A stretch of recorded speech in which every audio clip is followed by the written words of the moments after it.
During the Vietnam War, many Laotian families had to be displaced. The war was starting to spill into Laotian and Cambodian territory, so the residents had to leave their homes in order to survive. The Laotians are people with strong family bonds, so naturally, many families decided to move together to similar places so they could remain close to each other. This eventually led to many Laotian families staying as refugees in Richmond, California. The problem is that this area is extremely polluted.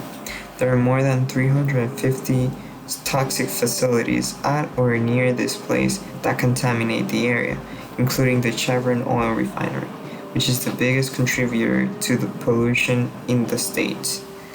This is relevant because the Laotians are people that like to take care of their land and live off of it.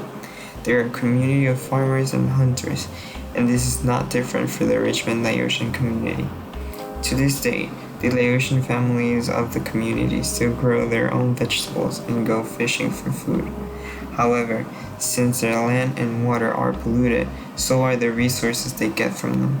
In other words, their homegrown vegetables contain toxic substances like lead, and the fish they catch around the Bay Area also contain substances that could negatively affect their health.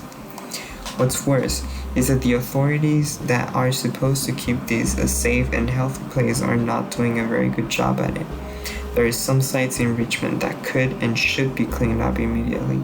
However, the authorities failed to add those places to the cleanup priority list promptly. For example, there was once a family that used to live in a place that had a portion of land right behind it. This land used to contain a scrap metal recycling company called Drew Sales, which contaminated the soil with dangerous amounts of heavy metals. The company moved out of the land in 1976, and it took the state 11 years to add the site to the Superfund cleanup list. It was especially dangerous for the family because they grew their own vegetables for their own consumption in that contaminated land. There were signs that warned the people of the toxins and contaminants in the area, but these signs were unreadable. Sadly, the cleanup method implemented for this site was to just cover the contaminated soil with clay, which does not really clean the soil, but rather just restricts the use of it. The authorities are not even properly communicating the health risks that can come from using certain facilities. Many of the signs that are meant to warn the people of the dangers of using certain facilities are not legible. Even if they were legible, these signs would not help a lot since most of them are written in English, a language that many residents of the Richmond Laotian community do not speak, read, or understand. In one occasion, a pesticide formulator operated from 1947 to 1966. This facility was owned by United Heckathorn and was responsible for contaminating the Laotian Channel.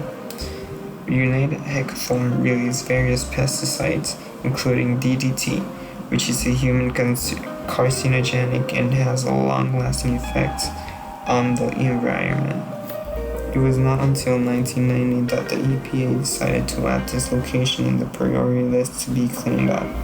According to an EPA project manager, the concentration of DDT in the area was above those in any other area in the US.